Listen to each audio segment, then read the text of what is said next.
Bienvenidos al tercer bloque de nuestra primera clase. En el primer bloque vimos los niveles de organización de la materia. En el segundo bloque vimos las características de los seres vivos, es decir, las características que comparten todos los seres vivos y que los identifican como tales. Y en este tercer bloque vamos a ver cómo se clasifican los seres vivos y cuáles son los diferentes criterios que existen para clasificarlos.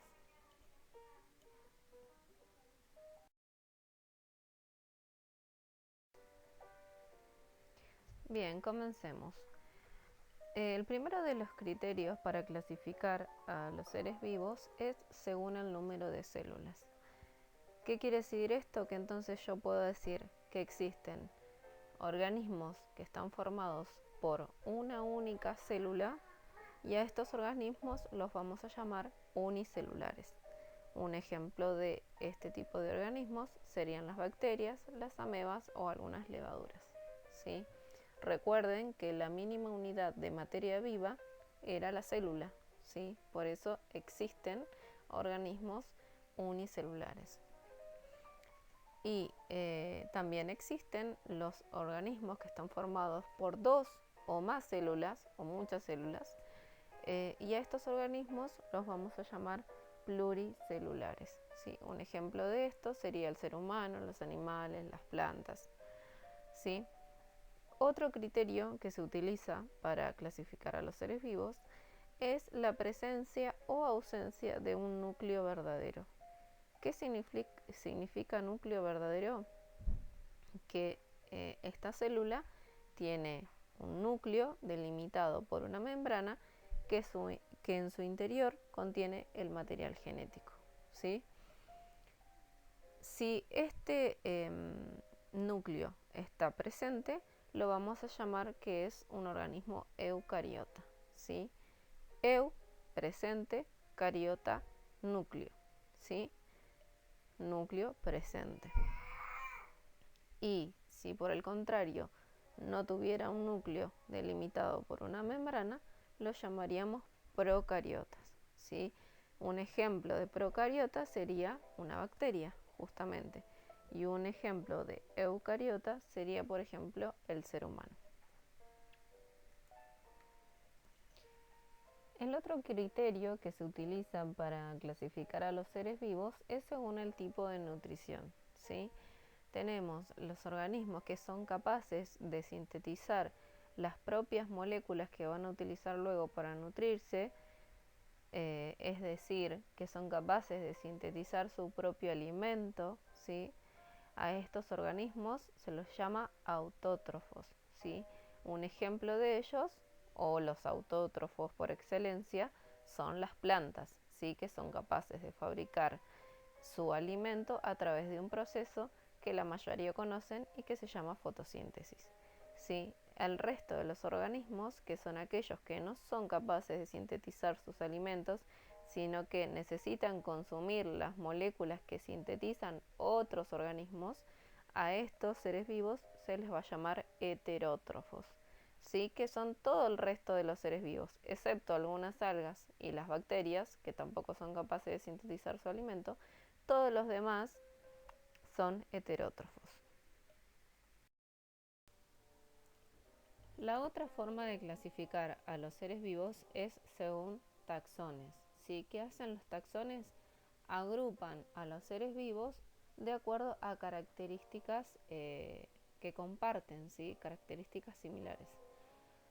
La taxonomía es una ciencia que surgió por la necesidad del ser humano de agrupar a la gran variedad que existe de organismos conocidos, ¿sí? Entonces, la taxonomía lo que hace es ir desde el orden más abarcativo hasta el orden más específico. La taxonomía reconoce 8 clasificaciones, ¿sí? Tenemos el más abarcativo es el dominio y el más específico es la especie, ¿sí? Por ejemplo, por especie se dice que son todos aquellos organismos que comparten características tanto morfológicas como fisiológicas y que son capaces de reproducirse y de dejar descendencia, ¿sí? Eso es un ejemplo para que ustedes sepan el nivel más específico, ¿sí? Pero a nosotros lo que nos va a importar es la clasificación según reino, ¿sí? Según la taxonomía existen 5 reinos, ¿sí? Tenemos el reino Monera, el Protista, el Fungi, el Plantae y el Animalia. En el reino Monera, ¿qué vamos a encontrar? En el reino Monera vamos a encontrar organismos unicelulares, es decir, que están conformados por una sola célula, procariotas, es decir, que no poseen un núcleo verdadero, pueden ser tanto autótrofos como heterótrofos, es decir, que pueden fabricar su propio alimento o no, y un ejemplo de ello sería una bacteria.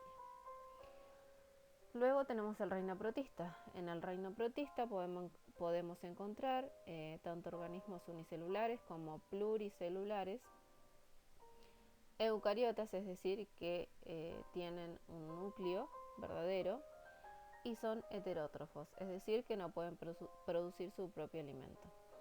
Un ejemplo de esto serían los protozoos y las algas. El reino fungi es el reino de los hongos, ¿sí? Y estos hongos pueden ser tanto unicelulares como pluricelulares, eucariotas, y son heterótrofos. En el reino Plantae tenemos a las plantas, que como ya saben son pluricelulares, son eucariotas, es decir, que tienen núcleo verdadero, y son autótrofos, es decir, que fabrican su propio alimento. Y en el Animalia tenemos a los animales, que son pluricelulares, eucariotas y heterótrofos. Bueno, muy bien. Bueno, hasta acá llegamos con nuestra última clase. Este era nuestro último y tercer bloque sobre clasificación de los seres vivos. Espero que lo hayan entendido. Cualquier duda que tengan, yo les voy a dejar un foro abierto para que puedan realizarme consultas sobre los temas que vimos. Espero que lean la bibliografía, lean los archivos que les dejé. Y bueno, nos estaremos viendo en la próxima clase. Gracias y que tengan un buen fin de semana. Y por favor no olviden realizar la tarea que les dejé, un cuestionario de 10 preguntas. Es obligatorio y deben entregarlo antes del viernes. Hasta el viernes a las 9 de la noche tienen para entregarlo. Bueno, muchísimas gracias. Buen fin de semana para todos.